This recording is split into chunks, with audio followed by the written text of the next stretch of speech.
Hello and welcome back to the channel. This is a new video, a new series that I'm starting, and it is the Midweek Wrestling Report. I'm going to look at Impact, I'm going to look at NXT, and I'm going to look at AEW. I'm not going to rank them, I'm not going to give them a number rating, I'm just going to talk about them all, talk about what was good, what wasn't so good, and hopefully you enjoy. I'm going to do this every Thursday, Impact, NXT, AEW, because I don't care enough about Raw or SmackDown. I want to know what Roman Reigns is doing, but I don't care. I want to see what happens by E, obviously, but I don't really care about everything else enough to watch Raw and SmackDown. So we'll start with Impact, and Impact, I'll just get my notes up. Impact had a good show. I thought Impact have been on a real run of form recently since Slammiversary, when they brought in the Good Brothers. They brought back the Motorcycle Machine Guns. Eric Young came back. Brian Myers, Heath, he's there, but he's not signed in kayfabe. They're really going from strength to strength, and this show last night was another great one. I didn't watch Emergence over the 2 weeks. I did miss that, but I have enjoyed all of pretty much everything I've seen of Impact since I got back into it at Slammiversary. I needed a reason to get back into Impact. I saw Jordan Grace is there. I love Jordan Grace, and Eddie Edwards is there, and RVD's there, and Sami Callihan, and the North, and all these people that I really like. But there was never anything enough to. Nothing was compelling me to sit down and watch a show. Not that it wasn't compelling me. I didn't really. I would go. I could watch Impact, or I could go to bed, and then I would just go to bed.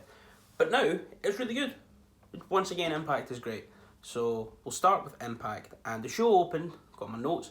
With RVD and Sami Callihan. So they've had some issues recently. It was a few weeks ago when Katie Forbes was going to show off her new raunchy photos on Impact. Before it happened, she walked past Sami Callihan and thought he was a fan, and he took exception to that. So when it came time for her to show her photos, he just put his face on them. He'd photoshopped his head onto hers, and that was great. So RVD and Callihan have been having some issues, and as the match started, as RVD was getting at the ring, he was jumped by Sami Callihan, and they had a brawl around the outside. No one was really able to get control of it, because every time Sami Callihan was getting control of it, Katie Forbes would get involved and distract him, and then RVD would jump him. And then every time that RVD had the momentum for a minute or two, he would start taunt, or he would just get too confident, get too cocky, and then Sami Callihan would come back and fight back. Went for a good 5 minutes of this sort of 5-ish, maybe a wee bit more, of Callihan jumping on, Katie Forbes gets involved, and it was getting too much. It was getting a bit too much. But then the finish came when RVD went to, I think he went to taunt. No, sorry. Sami Callihan was going for the pile driver. Katie Forbes got involved, and he chased her off, came back, picked him up for the pile driver. RVD flipped him over the top and sat down and hooked his legs, and then Callihan switched his momentum and got the roll up, and then was immediately jumped by RVD and Katie Forbes after the bell. They battled him. So Sami Callihan did get the win, but he did get jumped after the match quite severely. There was at one point they grabbed a chair, they set him up in the corner, they put it there, and Katie Forbes ran and absolutely ran into the chair with her arse, and then RVD got her to hold it, and I thought for a minute that, I don't know how old he is, but old and falling apart RVD from years of what he was up to. I thought he was going to hit a Shane O'Mac coast to coast. He didn't, he just ran and kicked it. But it was good, the opening match was good. I really like Sami Callihan, I like RVD, and I like having RVD in this spot because he's Rob Van Dam, he's one of the best ever, but he doesn't need to be near the title. So if he's wrestling people, if he's having feuds with people who are in the title picture, but aren't in it right now. I had the match with Eddie Edwards at Emergence, and I've heard that was really, really good. And I'm not opposed to RVD getting title matches, but I don't want him being there all the time like an ever-present title threat. But I think having him wrestle guys who are sort of title threats, and you wouldn't be surprised if they did get the next shot at the champ,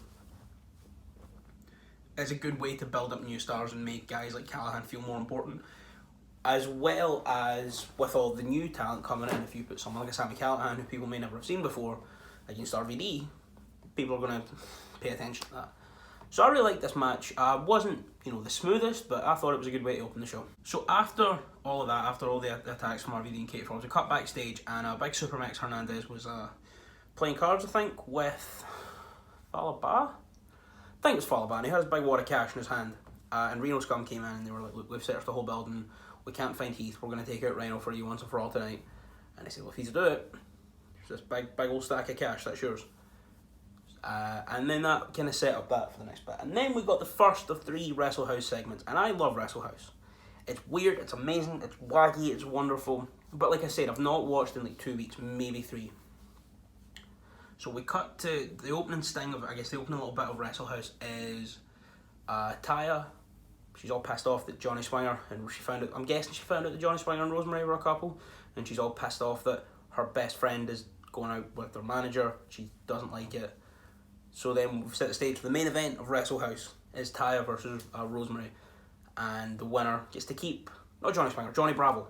Johnny Swinger is the other guy who calls himself Daddy. That's him, and he's insane. Johnny Bravo. The winner gets to keep Johnny Bravo.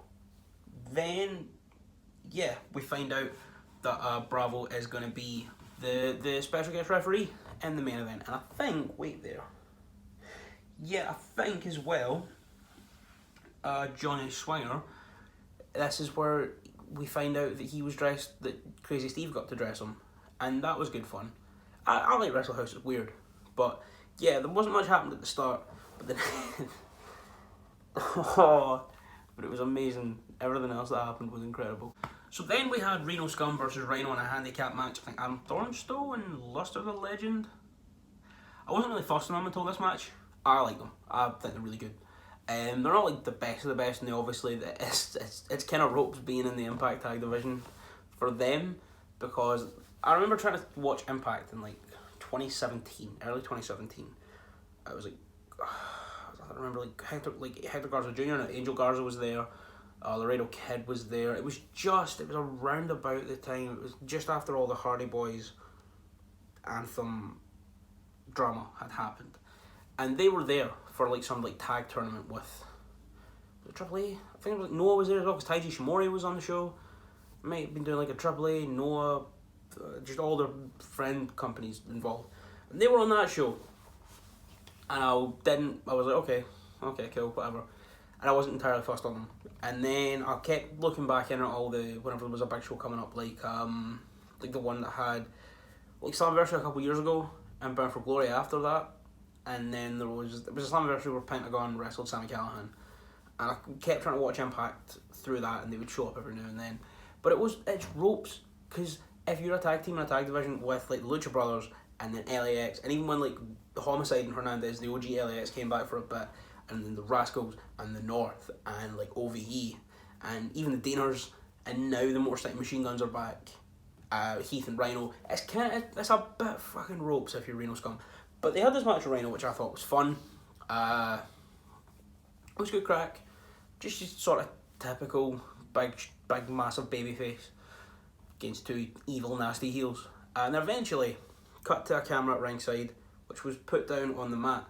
And I'm quite ashamed it took me this long to work out what was going on, because it was there for ages before the cameraman slid in the ring for a good maybe 10 seconds. And until that cameraman slid in the ring, I was like, what's going on? Well, that's a pre-tape show. This has been recorded. What? And then he got in there. I was like, oh, it's Heath. So Heath came in, hit, I think, Adam Thornstowe with I don't know what he calls it, his finish. And then I believe he got gored out of his socks and pinned. And then Scott D'Amore came in, because Heath doesn't have a contract, and he got chased out. Just Scott D'Amore, sign Heath, sign my boy, sign my mans. I understand it's a story, but I don't know why you wouldn't. I understand this is a storyline that's wrestling, but at the same time, why would you not sign Heath? He's great. I love him. Anyway, so that was fun, and after that, sorry, got ahead of myself. After that, we cut to backstage, and Moose is there's a Moose and EC3 thing played, where EC3, I think he sent him a video or something, and says you can come and get your TNA title, but if you don't, I'm going to send it back to you piece by piece. And then he runs to the backstage, and he walks up to someone in a free EC3 hoodie, but they've got it on inside out, but you can see that but they've got it like turned out a wee bit, so you can see that it's quite clearly a free EC3 hoodie. And Moose like, where's EC3? And he goes, just the other side of the building, and he runs away. And the guy takes the hoodie off for some reason, just in the middle of a corridor, and drops it. But he's wearing a Control Your Narrative shirt, and the music, absolute Inception, whams. It was good. It was weird. It was fun. And they kept coming back to that through the night with Moose running around trying to find EC3. So I liked it, and I'm intrigued to see where this goes because I love them both.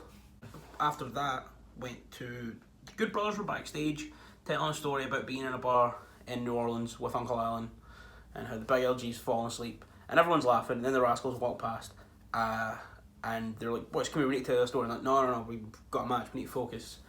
Big LG referred to them as BIT's brothers in training, and I'm still thinking about it. And I hope this goes somewhere with a match. There was no like real tension. There was no. They just pretty much said, "Look, we do want to hear your stories, but right now we need to get ready. We're wrestling Ace Austin and Madman Fulton," and they were like, "We've dealt with them. You don't need to worry about them." But they kind of walked away, and looks like there might be a little bit of a match hopefully soon between Des and Wentz, the Rascals, and the Good Brothers, and I would love that. I'll go back to Wrestle House for just the best thing in the whole world. Just the best. So the Deaners, Corey Deaner and Jake something, they must have had a truce with Ace Romero. Is it Larry D? I don't know his name, but the other big dude, Ace's pal. They go into the fridge and there's no beer left. You drunk our beers. And Ace and his mate are like, I don't know, but we were under, I think, Rosemary's spell last week, so it might have, I don't know. And then they just fight, and they fight all around Wrestle House, and it's amazing. At one point, I think it's AC and Jake something are fighting, and Big Ace grabs his head and he screams, "Head!" and slams his head into the wall, and he stood at the top of like a wee swing bin. And then Jake something just screams balls and stands on the thing and it pops up. There's a bit where they're fighting next to a ping pong table, and then they look at the ping pong table, look back at each other, and then have a little game of ping pong. There's a bit where Jake something runs the length of Wrestle House, and Larry D's in front of the stage. He's like, "Oh, I'm done," and Ace comes back. He's like, "You know, you can. Do you want me? He's ages away. You can get out of the way." He's like, "Nah, I'm beat." He's like, "Do you want me to help you?" And they just so much silliness is going on. There's a bit where Corey Deaner tries to clothesline Ace Romero when he's on like a little kid's push bike, and they crash into Ty Valkyrie's car. It was just incredible silliness. And then eventually Susie saw that they broke the truce and murdered them, killed them dead. She'd done some evil stuff behind closed doors, and then Tommy Dreamer declared her the winner. So that was great. That was good fun. I really enjoyed it. Wrestle House it's great.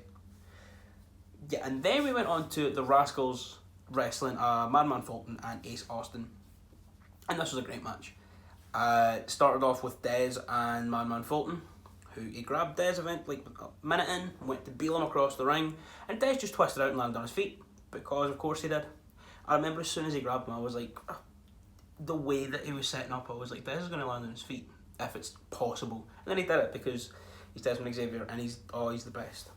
My favourite member of the Rascals is Dez. I would rank them Dez, Wentz, Trey. That's just me. But yeah, it was a really good match. Madman Fulton obviously being massive and huge, Ace Austin being a wee bastard. Towards the end, Ace Austin was in the ring and had been taken out, and I think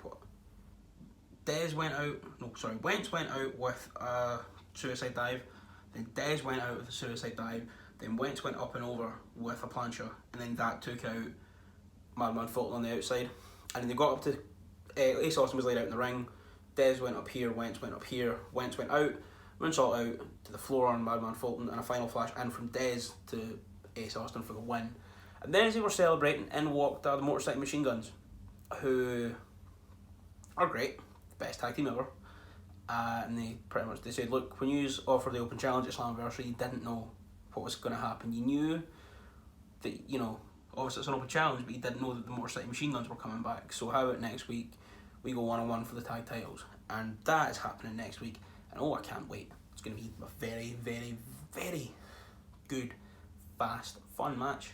It's going to be great. So then we cut backstage to Deonna Purrazzo, who has been announced as having a black tie affair to celebrate her winning the Iron Man match, Emergence. And she's sort of running down. Everyone is dressed in black tie. Willie Mack's in like a weird one-piece kind of thing, wearing Converse that I think he's put bow ties on, or something like that. That's his black tie. There's only one person dressed all appropriate and classy, and it's Kimberly. And Deonna Purrazzo says, every artist needs a curator. Will you, be my curator and host the night tonight? And then Moose runs past, and then everyone just kind of looks at him as he's looking for EC3, and everyone just blanks him, so he runs away. And then go backstage to Rohit Raju, who is cleaning off the X Division Championship like this. He's cleaning it and he's looking at himself, and then he sees someone in the reflection, and it's TJP, who recently pretty much said coronavirus isn't real. We need to stop putting these people on shows. The Impact get a pass because this is a pre-tape, but don't invite him back for the next set of tapings unless he's gonna fucking adhere to the guidelines, and people will be there to make sure he's adhering to the guidelines. There was a tweet, someone quoted him pretty much saying you shouldn't be worried about coronavirus, saying Kota Ibushi regularly gets lost in airports and he's by far the smartest person on that side of the Cruiserweight Classic semi-final, and he really is. Anyway, Rohit then looks at him and goes, whoa, if you're in my space, and you go and he gives him a mask, and I was like, that's amazing. I don't know if he knew that he was thinking this, but he probably did, but it's good crack. And then TJP kind of cut a fairly shite promo because he's a bit naff. And then Rohit said, look, Chris Bay is over a shot at this title, so if you can beat Chris Bay, or if it's cool with Chris Bay for you to get a shot, on you go. So either next week, I can't remember if it is a triple threat, or if it's a number one contender between Chris Bay and TJP for the X Division title. But yeah, then we go back to Wrestle House, and Ty Valkyrie and Rosemary had their match, and it only went about 3 minutes, and Ty was raging. Ty was fucking furious, and she kind of killed Rosemary a wee bit. She kind of killed her a little tiny bit. So she now has custody of Johnny Bravo, but big twist, he then proposed to Rosemary, and it was all wholesome and happy. And now they're getting married, so we're going to have a wrestling wedding, which I'm excited for, because I love wrestling weddings. And then at the end, they're like, can we go back to the Impact Zone now? We've been in Wrestle House for a while. So then they all leave. They all jump in the ring, put their hands in and jump, and then they leave Wrestle House. So that was good. I'm going to miss Wrestle House. It was great crack. I do like the highlight is definitely the Dieners versus, I think they're called Triple XL. If that's on YouTube, go watch it. I might, if it is clipped, I'll put it in the description. Fantastic stuff. Anyway, we go to then Deonna Purrazzo's black tie affair. No one was dressed appropriately except for Kimberly. The Rascals were all outside wearing the same floral shirt, same like Hawaiian shirt, possibly with weed leaves on it. It might have been, I couldn't see properly. Wentz was wearing the suit jacket that he wore at his wedding over it. Dez had like a thing, it looked like he just like cut the leg off a jean, like a pair of black jeans, and like tied it round his neck as his tie. And then Trey had his shirt tucked in to a pair of shorts, wearing a blazer and a Boys in the Hood snapback. And when Deonna Purrazzo went to get in the ring, Trey held the rope for him, the pair, and like, go on, look at him, that's our pal, that's the champ, what a boy, oh, he's some man. Because the Rascals just have the best crack.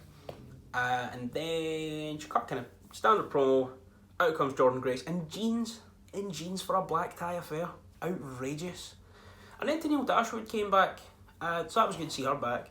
And then they kind of all sort of promoed off. And then Wrestle House, everyone from Wrestle House appeared in the ring, because they'd summoned themselves back to the Impact Zone. And then Deonna and Kylie threw down a wee bit, because they're going at it for the title. I know I'm sort of rushing through the end, I know I'm a bit conscious for time with this, considering I've got 3 shows to go through. So I'm just going to sort of be as quick and concise as I can. But I liked this segment, I thought it was good. I think Deonna Purrazzo was great, so yeah. And now we're moving towards her versus Kylie, which I'm very excited for. Then we had the main event, which was Eric Young versus Eddie Edwards for the Impact World Championship. And it was great. It was like a 15-minute match between the two of them. Just very, very solid wrestling. There was a lot of Eric Young evil bastard spots. There was a point where Eddie Edwards went up and over with a plancha and landed awkwardly on his leg. and then Eric Young just went after it, kept doing all the moves that retired Rich Swann. Eventually, Eric Young grabbed the Impact Championship, and the ref grabbed it off him, and then he went over to the side and grabbed his hockey mask and just bonked, just an absolute big fat bonk onto Eddie Edwards' head, and hit him with a pile driver, and we have a new Impact World Champion, and this is the right call for me. I think this is great. I would have liked the Open Challenge to go on a bit longer, but it also runs the risk of it being like Corey's Open Challenge, where he eventually drops it to the biggest, nastiest heel. Although Corey did get squashed by Brody Lee, which I think was great. But I think this is the right call, putting it on Eric Young, having Eddie Edwards in the chase after finally getting back there, and just the worst man in the world comes and kills him dead, and also destroys one of his best pals as well, and Rich Swann. The match was great, and that was a great way to end the show, or so I thought, because then we finally see that Moose has found EC3's room. He's got a big Who is Pepe Sylvia board, pretty much, of like photos of Moose checking in his hotel and at the gym and doing this, and EC3's now been stalking him. So it looks like we're getting closer and closer to the blow off between them. So that was Impact. Impact was a very good show, I thought. Impact is, really, really getting on and finding its stride now, and I'm really happy that it's doing that, because a lot of the people I really like in wrestling are all working there, and I'm finally bothered enough to keep watching. So, guys, I'm not going to give Impact a score. I'm just going to say I think it was a very, very good show, and I'm excited to see where it goes next week and where it goes leading into Bound for Glory. Next up was NXT Super Tuesday Part 1, and I quite liked this. It was obviously the big thing was the main event, the 4-man 60-minute Iron Man match between Johnny Gargano, Tommaso Ciampa, Adam Cole and Finn Balor. Not a lot else happened on the show. The show opened strong with the 6-man street fight tag match between Legado del Fantasma, which is Santos Escobar. It may as well be called, I don't know. It's not, I hate it. Just call him, give him a normal Hispanic name. Give him his own name, Santos Escobar. Also, there are 2 second names. It'd be like, imagine if Drew Galloway came back and his name was like McPherson Wallace. I'll fucking put that in the universe now. Vince is going to find it and he's going to sign like Stevie Boy or BT Gunn, and that's going to be their name.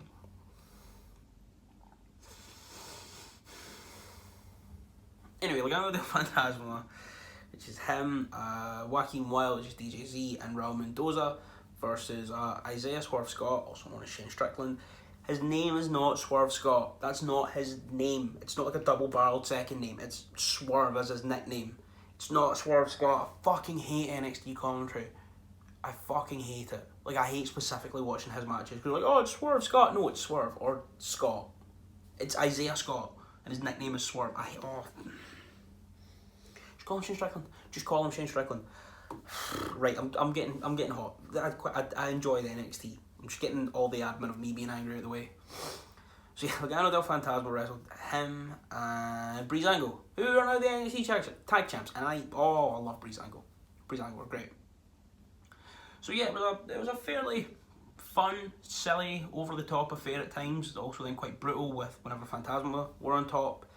It went for a good 10 minutes, and when all hope looked lost, I think it was Fandango was getting whooped on. You saw some come up over the corner, and it might have been Breeze that was getting whooped on, and Swerve and Fandango or Breeze were on top of a crate on a forklift which had been driven up to the ring, and they flipped into the ring and took out Legado del Fantasma, and then Swerve hit his like cradle thing finish onto Santos Escobar, the Cruiserweight champ. So I hope that means we don't get it next week, because he lost for the title last week when he got headbutted with a mask because he put something in his mask, which don't know how that wouldn't also knock out Santos Escobar in this scenario, if he's got a little compartment in his mask because you could see when he did it was something there, so the implication is he's put like a bit of steel in it and he's knotted Swerve. Don't know how that also wouldn't knock him out, but whatever. And then Swerve got the pin on him this week, so hopefully that doesn't mean there is a rubber match for the title, because it's not that I don't want to see Swerve win the title. They've just put it on Santos Escobar, and I don't want to see Swerve lose twice in 3 weeks. But it was a good match, and it Breezango looked great. Breezango looked great pretty much since he went back, which I'm very happy about. So I don't have much to complain about outside of names. But yeah, I liked it. I liked this match. Thought it was a good way to open the show. And then we sort of brought it down for a bit. There wasn't, I don't remember if there was any promo segments. I didn't write anything down for the promo segments in NXT. There probably was, but I know that up next was Candice LeRae against Casey Catanzaro. They play a little video package before of Tegan saying that she doesn't recognise, Tegan Knox saying she doesn't recognise her old friend and whatever. And then there was a sort of, just a quick, fairly straight to the point squash match kind of thing. Yeah, it was alright. After the match, then Candice got on the mic and said, you know, she sort of looked, it sounds like she might be turning face. She said, you know, I look at so-and-so's friendship and Casey's friendship with Caden Carter, because Caden Carter brought Casey at the ring. She said, and I look at how me and Tegan used to be, and I look at someone else and someone else. And she kind of dropped the mic and left.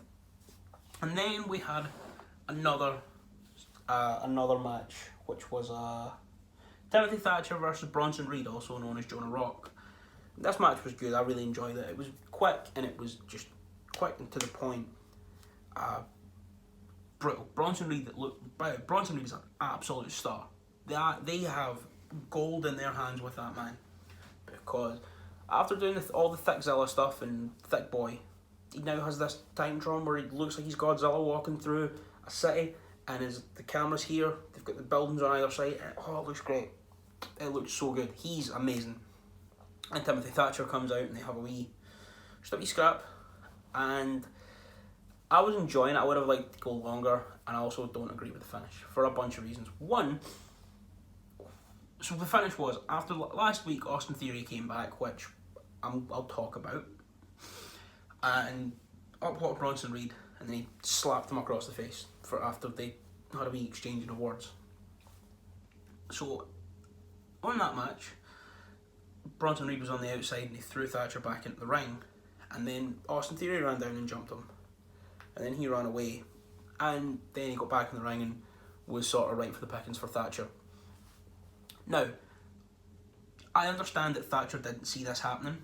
Thatcher didn't see Austin Theory jump him, so they don't have some alliance. That's quite clear. But one, you don't need a screwy finish in a Timothy Thatcher match. Timothy Thatcher can destroy your world champion, and no one will notice. No one will even think twice about it. Timothy Thatcher could come up and just kick the shit out of anyone, and you go, yeah, that makes sense, because he's the hardest man in the world. And my other problem with this is the fact that Austin Theory is back, because I've been staying away from making a video on the Speaking Out movement. Not that I don't want to. I'm trying to think of the best way to do it, and the conversation's been and gone now, which I think now is a good time to talk about it without potentially stepping on toes or putting my foot in it. So I do think maybe there'll probably be a podcast or something, just a longer form discussion on it. So obviously there were allegations made against Austin Theory with an underage fan of inappropriate behaviour and messaging.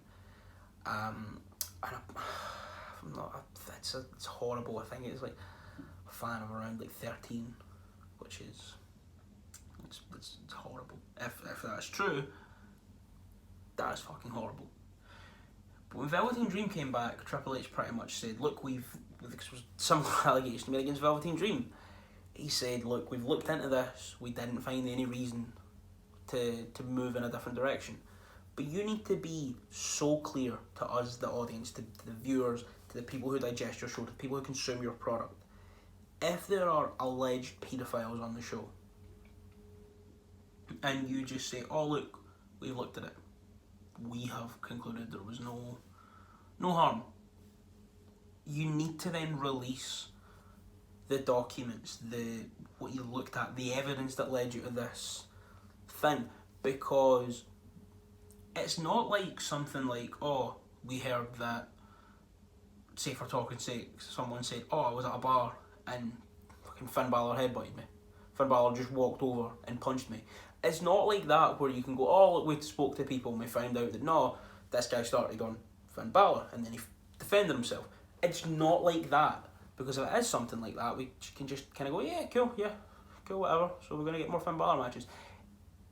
We need to know exactly every single detail and every single step that Triple H and Vince McMahon and the rest of the NXT team, the WWE team, the legal team, we need to know every single step that they got there for everyone. If they bring back the likes of Joe Coffey and Wolfgang, we need to know what happened with them, what they looked at to make them decide that it's okay for them to come back. So that's why I don't agree with Austin Theory being on TV and with Velveteen Dream either. Because if you are 100% sure that these men have done nothing wrong, put it out into the open what led to that conclusion. That's a bit of a dark fucking turn from me talking about how I like Timothy Thatcher and how he's the hardest man in the world. But it needed to be said, and like I said, I do think I will make some form of content, probably a podcast. I don't want it to be just me talking. I would like it to be a discussion opened up with someone. I don't know who, but I will, once that is set in motion, that will be happening, because it is something I feel I need to talk about. So yeah, we'll move on from that. We'll go to the main event, which was the 4-way 60-minute Iron Man match between Adam Cole, Finn Balor, Tommaso Ciampa and Johnny Gargano. And I liked it. I thought it was great. The main event ran the risk of being a very high scoring affair. It ran the risk of being like 3, 3, 3 and 4. And if that's the case, then you're like, well, how come only one whatever was it enough to make Ciampa go to sleep, but he's 8 like 7 on a takeover and he didn't go down. So it was good that they did it the way they did it, I thought. So I'll look at the times for the falls here on Cage Match. Well, it doesn't have the times for the falls. It usually does. Huh. Okay, because I can't exactly remember how it all went. It says here Finn Balor beat Adam Cole. There was a coup de grace. Yeah, there was a coup de grace. So around like 25-ish minutes, I think. Then Johnny Gargano beats Finn Balor. So Finn Balor was hit with the fairy tale ending or the Willow's Bell, one of the two. And Gargano came in and he threw out Ciampa and he stole the pin. Then Adam Cole took out Johnny Gargano with the last shot. And then Tommaso Ciampa got a fall on Adam Cole. So it was all tied up one apiece going into the final like 5 minutes. And I think Johnny Gargano had Ciampa in the Gargano escape. Yeah. And then Finn came in with a coup de grace and pinned Ciampa, it said there. And then as he was celebrating with like 10 seconds left, in ran Adam Cole with the last shot, and he was fighting to get him over. And eventually did 1, 2, 3 on like the final second. So the match ended 2-2-1-1. And William Regal came out and said next week we're getting another one, just a one fall to a finish between Balor and Cole.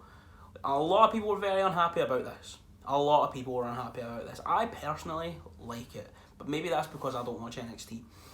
There's nothing right now that could compel me to watch NXT over AEW. The only reason I'm watching NXT is it was on a Tuesday. And when they stopped putting NXT on the network the day after to bump ratings, that's another thing that made me stop watching NXT. Nothing about NXT's product is superior to AEW in any way, shape or form. So maybe that's why I like this, because I'm just going into this going, oh, it's Finn Balor, it's Adam Cole, it's going to be another good match. Whereas a lot of people who are watching week to week, I've seen are very happy about it, because we're promised we're getting, a new champion this week. Oh, actually, new champion next week. So I liked it. I thought it was good. I thought the match was great. It was structured perfectly. It was structured the correct way. It went, I think, 20 minutes of sort of feeling everyone out, and then another 20 minutes of ramping it up, and then it was like the end of just pure balls to the wall fucking wildness. It did at times get a bit WWE multi-man match, which is two boys scrapping, and then everyone else is just kind of having a wee nap, and then it was like, oh, have you been hit by a super kick, mate? Right, here I come. And then it got a bit like that at times, but never too much. So I liked it, and I'm excited to see what happens next week. So yeah, that was NXT. Good show, very good show. Marred by the all the Austin Theory stuff for me, because that just makes me feel uncomfortable. But the main event was good and made me forget all of that, and that's something at least. So yeah, NXT was good, and I'm excited for next week. One thing I'm not excited for though is I'm not excited for if it does move to Tuesdays, which is the rumour that it's moving to Tuesdays, because I would rather it went on a Thursday. And I know obviously Impact has its core viewership, but I would just like if it could just go, I could get Impact on a Tuesday, I could get NXT or AEW on a Wednesday, and then NXT on a Thursday. That'd be great. I could just block it out, block my nights out, instead of having to wake up early and watch a show and But I'm happy that NXT is doing well. Obviously they've still not cracked 1 million, even runner unopposed, but also the NBA playoffs are on and the NHL playoffs are on. So I wonder what will happen if they do choose to move to Tuesday or Thursday full time, because apparently the USA Network aren't the ones who are hot on going against AEW. It's fully WWE. But we'll have to wait and see what happens. Like I said, I enjoyed the show. So now, move on to AEW. And now, save the best for last, AEW. We're back. It's the best show. It's the best wrestling. It's the best wrestling there's ever been. For as long as I've been alive, I'm so happy. I didn't write many notes for AEW, so I would like to thank Acero's AEW Dynamite review on 411 Mania, just for keeping me reminded on the format and what segments came where. So we opened the show with a video package of the best friends in Proud and Powerful, and them just all the hatred and all the battering of Trent's mum's car and all this crap. And then it cuts to they were having a match, and Santana and Ortiz are coming up the ring. They get jumped by the best friends, and they just scrap on the outside of the ring. You just have a massive scrap on the outside of the ring. At one point, Chuck sets up a big, what do you call it? Not a statue, a big, I think, call it a statue of chairs, off next to the ramp. There's just loads of scrapping going on everywhere. Trent comes off the stage, down to the ringside on a double crossbody. Before the match starts then, Chuck goes through his pile of chairs, his stack of chairs, his big structure of chairs. And then the match is underway.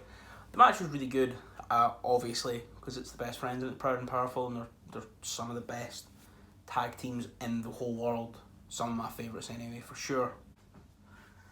Yeah, after a good amount of brawling and double teams and just crack and general good tag teamness, that's yeah. I'm struggling. I'm tired. Ortiz whips Trent off into the ropes, and Santana hits him with a baton. The wee kind of baton, fucking the thing, like he's a nightstick thing. Wee baton. I don't know what you call it. He pulls wee thing out, bashes Trent up the back with it. And then Ortiz jumps him, and then they hit a street sweeper for the win. And this is a great opening match. It's one of the hottest feuds in the company, which you kind of forget about, and then you see them when it is on site, and then you're like, oh, of course I'm excited about this. It was a good match between two of the best, like I said. And I also like how, obviously, you've got Orange Cassidy. He's having scraps with Jericho, and P&P are having scraps with the best friends. But it doesn't feel like they're only having scraps because they're friends with each other, which would feel like in WWE. If Xavier Woods and Kofi come back and say Miz and Morrison start palling about with AJ Styles, and Big E's going after AJ Styles, then Miz and Morrison would be fighting Kofi and Woods on the pay-per-view. And it doesn't feel like that. Even though, you know, they are in a circle, it doesn't feel like they're fighting because they're wanting to help out their pal, which I like, and I'm a big fan of what's going on with this feud. Yeah, then we go backstage, and MJF is kind of talking to the camera, and Lee, his little assistant, comes over, and he dresses him down for interrupting him. Seen a lot of people on Twitter just clutching at straws, the people who want to take any excuse they can get to bash AEW. I'm not saying this, I'm a massive AEW fan, but there are also people who are AEW fans who take any excuse they can get to bash NXT. And I've seen some people saying that criticising them for bringing back the Velveteen Dream and Austin Theory is the same level as this, and it's just not. It's just it's not. But people who are bashing AEW are having a go at the whole MJF 2020 thing, and how the guy who always intimidates them most is Lee, who is a black fella, and he was saying that Nina girl always smiled, being sexist. That's the point of the Nina stuff, because he's a horrible, deplorable human. And the thing with Lee, the reason he's the one that he always goes to is because Lee's fucking massive. He is buff. He's not next to Wardlow, because Wardlow looks like he's going to be an extra in Bad Boys 4 and get shot in a club by Mike Lowry. That's just what Wardlow looks like. But Lee is huge, and if the biggest guy in MJF's campaign team was a white guy, he'd be dressing him down as well. To make MJF look powerful, it's not to make him look racist. Oh, I hate. Right, I'm gonna move on.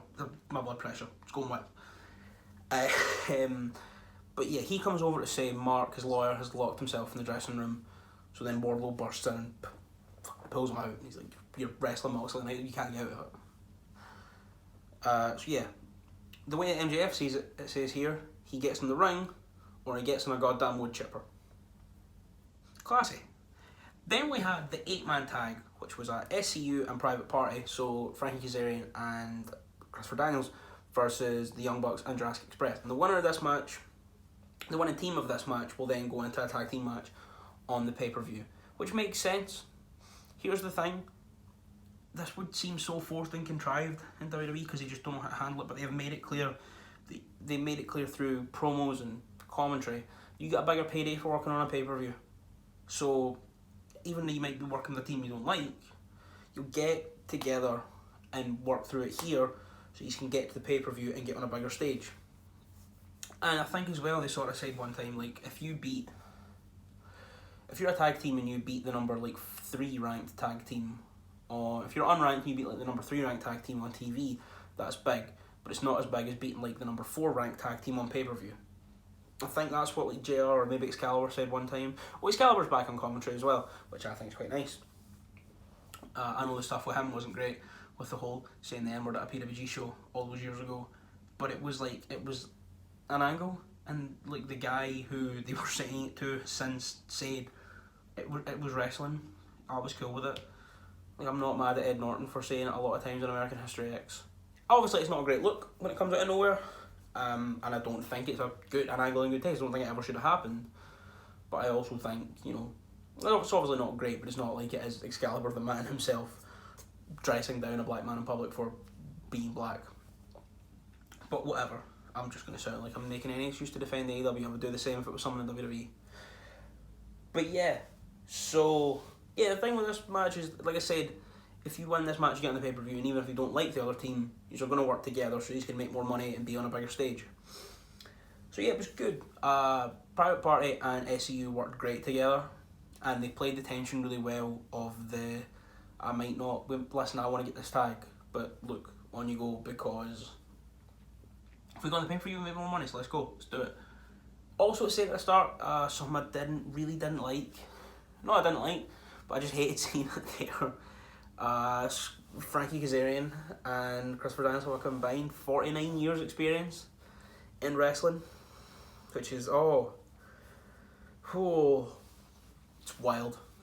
As well, technically Scorpio Sky's been wrestling for 18 years, so between the three of them they've been wrestling for 67 years, which is an average of 22 years and 4 months of wrestling experience on average between the three of them, which is 2 years older than me.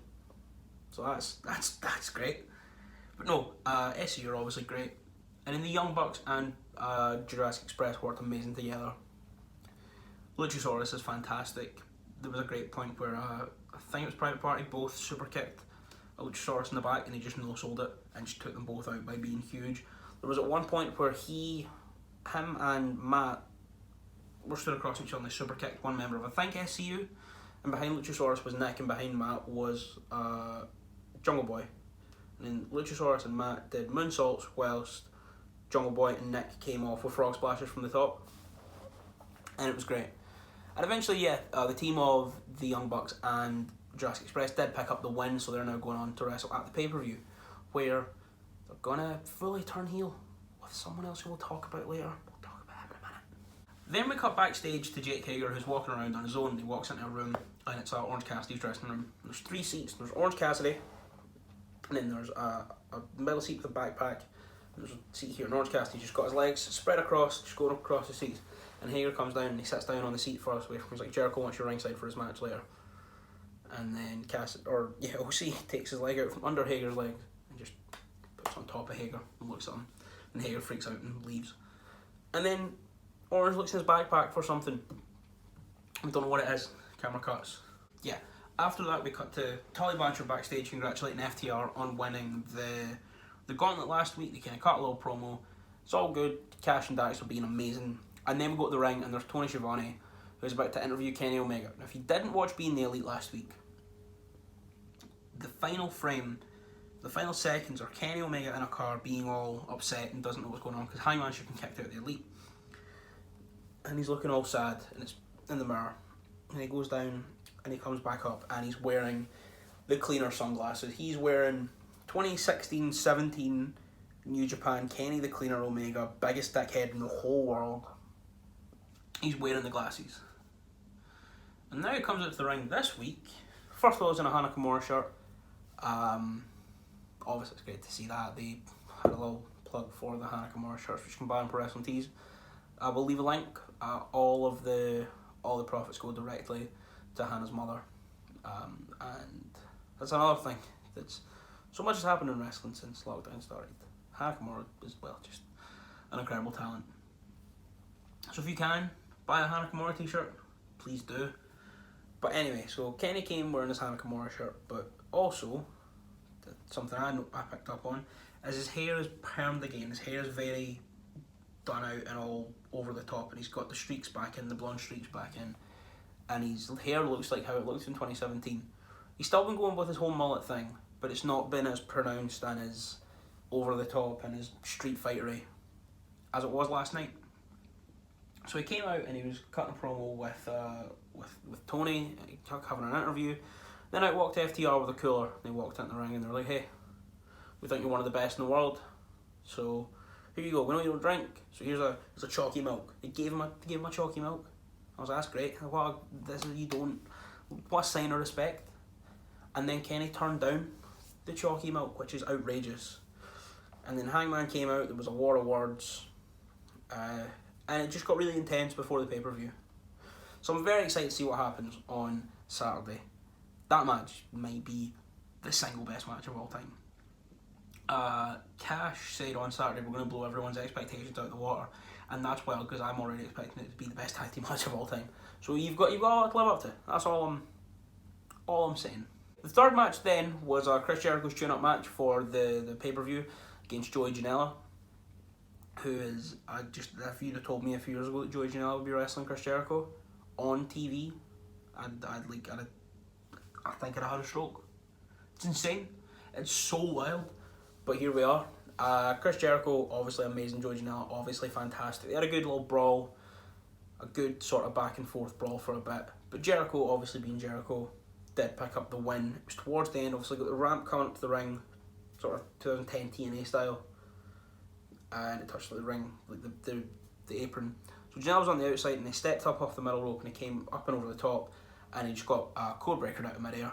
And then he sat down into a wall of Jericho and his head, or his arch was like right here.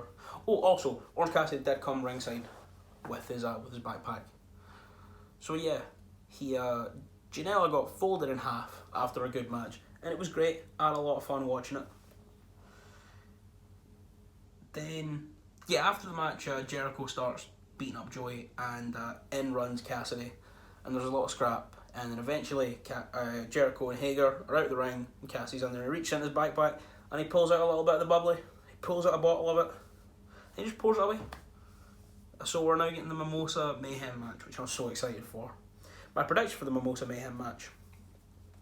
Jericho wins but then all of the inner circle take a swim in the mimosa. It has to be like I think he won by pinfall or by going in pinfall submission or being thrown into the mimosa. So it's got to be Jericho's going to get the win, but all of the inner circle will end up in the vat of orange juice and champagne. Oh, I'm so excited for it. I'm so excited. Because AEW, they're doing so much dumb shit and I love it. Like, it's so good. Yeah, then we got another Matt Hardy, Sammy Guevara cue card thing, setting up for their match. Yeah, it's just another sort of standard Sammy one. It's not as funny, like when he was telling people to hit him up. It was enjoyable, it was funny. It was good crack.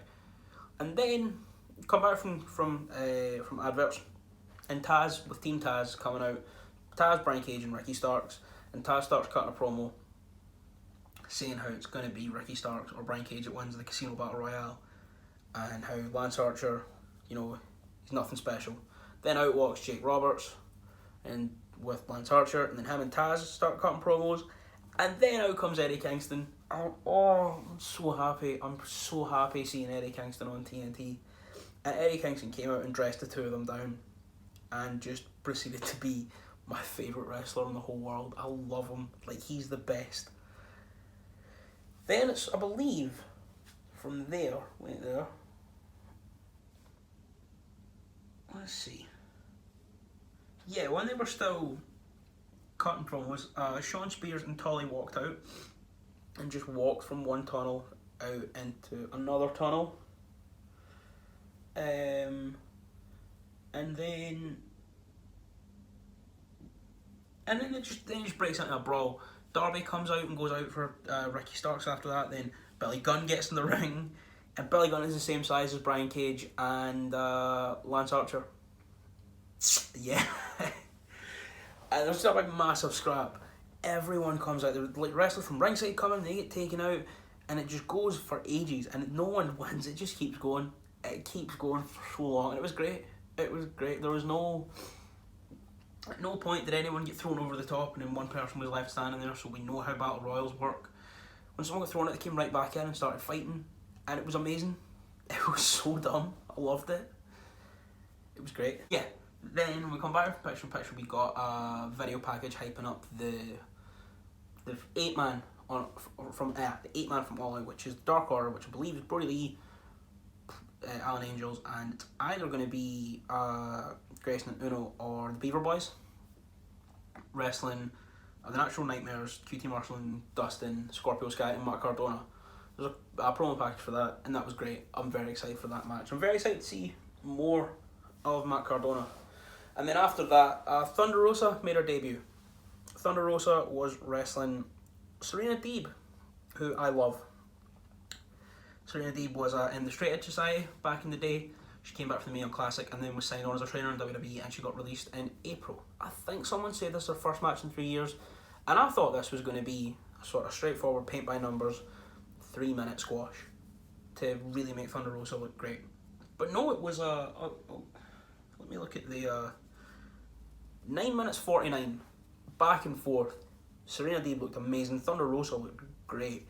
And I think this does more than a squash match, because it's someone that we know, it's a named wrestler, and it gives them more of a chance to show off what she can do and look good on coming back from stuff. So I thought this was a good match, good way to set up the match at the pay-per-view. Don't know what they're going to do, and I think they may do a time limit draw because it's 2 champs. I think they're going to put Shida over on the pay-per-view, and then she's going to challenge for the NWA Women's title maybe on Dynamite or maybe on Power or whatever, and then Thunder Rosa's going to win that. But I like this. I think this is great. Thunder Rosa looks amazing, and I'm very, very, very excited for the pay-per-view. So then we cut backstage to a Moxley promo about how he's just going to kill MJF. Sort of standard Moxley promo, but it's Moxley, and he's amazing, and I'm so excited for this match.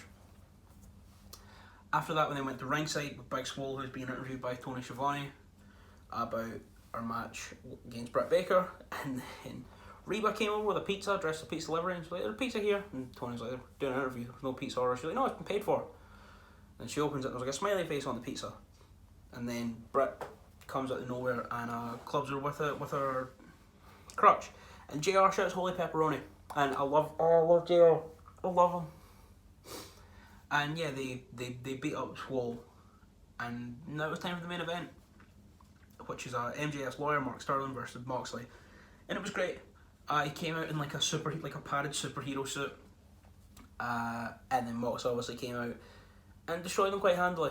Just teased him, mocked him, killed him, and then he got jumped by Wardlow and MJF in a very, very vicious beatdown, and MJF lifted the title at the end, and it was fantastic.